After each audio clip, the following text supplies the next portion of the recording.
Assalamualaikum warahmatullahi wabarakatuh. Hai teman-teman, perkenalkan nama saya Dea Lesari, mahasiswa Administrasi Pendidikan. Di sini saya akan memaparkan materi tentang tata ruang kantor sebagai syarat memenuhi tugas mata kuliah Manajemen Perkantoran. Tata ruang kantor atau office layout menurut Litterford dan Peterson pada 1956, tata ruang kantor dirumuskan sebagai penyusunan perabotan dan alat perlengkapan pada luas lantai yang tersedia. Sedangkan menurut Terry pada 1958, tata ruang adalah penentuan mengenai kebutuhan ruang dan penggunaan secara terperinci dan menciptakan susunan yang praktis dari faktor fisik yang dianggap perlu bagi pelaksanaan kerja perkantoran dan biaya yang layak. Manfaat tata ruang yang pertama adalah mencegah penghamburan tenaga dan waktu para pegawai karena berjalan mondar-mandir yang seperlunya tidak perlu. Menjamin kelancaran proses pekerjaan, memungkinkan penggunaan ruang kerja secara efisien, yaitu suatu luas lantai dapat digunakan untuk keperluan yang sebanyak-banyaknya.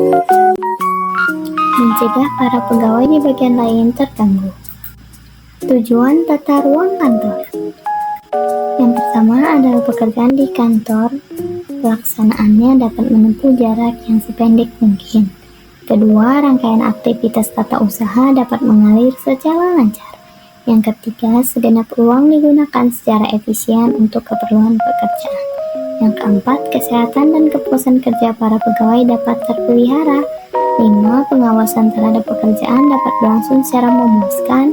Yang keenam, pihak luar yang mengunjungi kantor yang bersangkutan mendapat kesan yang baik tentang organisasi. Yang ketujuh, susunan tempat kerja dapat dipergunakan untuk berbagai pekerjaan dan mudah diubah-ubah sewaktu-waktu diperlukan. Bentuk tata ruang kantor. Yang pertama, tata ruang terbuka di mana ruang pimpinan dan para pegawainya berada dalam satu ruangan terbuka tanpa adanya sekat. Yang kedua, tata ruang tertutup atau terpisah. Susunan tata ruang ini dibagi menjadi kamar-kamar atau ruangan terpisah. Yang ketiga, ada tata ruangan gabungan, kombinasi antara tata ruang terbuka dan tertutup. Asas-asas tata ruang kantor. Yang pertama, asas jarak terpendek, di mana tata ruang kantor memberi kesempatan untuk dapat diselesaikannya pekerjaan dengan menempuh jarak yang sependek-pendeknya. Yang kedua, asas rangkaian kerja. Para pegawai dan peralatan kantor ditempatkan sesuai dengan urutan rangkaian penyelesaian pekerjaan. Yang ketiga, asas penggunaan seluruh ruangan. Dalam asas ini, semua ruangan yang ada dimanfaatkan semaksimal mungkin untuk mendukung proses penyelenggaraan pekerjaan. Yang terakhir, asas perubahan susunan tempat kerja. Artinya, sebuah ruang kantor mudah untuk diubah-ubah susunan dan disusun kembali serta tidak menelan banyak biaya. Persyaratan lingkungan fisik. Yang pertama, tentu saja kebersihan. Luas ruang kantor yang tidak dipenuhi dengan pegawai, suhu udara yang memadai, ventilasi udara, penerangan cahaya, fasilitas kesehatan seperti toilet dan ruangan cuci muka atau tangan, air minum, baik air dingin atau panas, tempat duduk lengkap dengan sandaran yang empuk, lantai tidak terlalu licin, tangga diberi pegangan tangan dan bagian-bagian terbuka diberi pagar. Mesin yang berbahaya harus ditunjang dengan pelindungan. Beban berat tidak boleh diangkat di bawah atau dipindahkan oleh pegawai karena hal dapat membahayakan keselamatan pegawai. Pertolongan pertama seperti kotak, lemari obat-obatan, penjagaan kebakaran.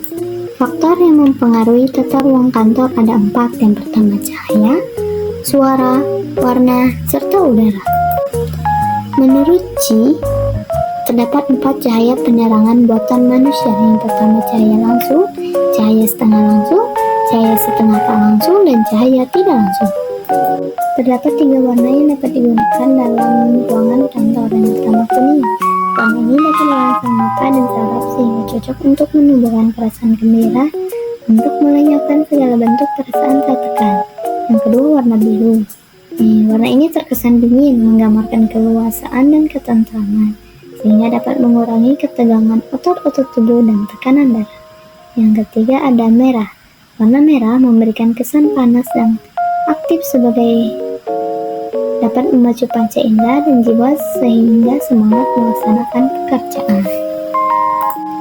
Udara dalam ruangan kantor harus mendekati untuk dapat pekerjaan dengan nyaman. Suhu udara ruangan berada pada angka 25,6 derajat Celcius dengan nilai kelembapan sebesar 45 derajat. Untuk mengetahui suhu udara yang panas atau lembab dapat dilakukan dengan cara memasang AC, membuat ventilasi udara, dan memakai pakaian kerja dari bahan dingin dan mudah menyerap keringat. Suara dalam ruangan kantor harus sejauh mungkin dari kebisingan. Jika diperlukan, bahan peredam suara pada langit atau dinding ruangan itu sangat dianjurkan.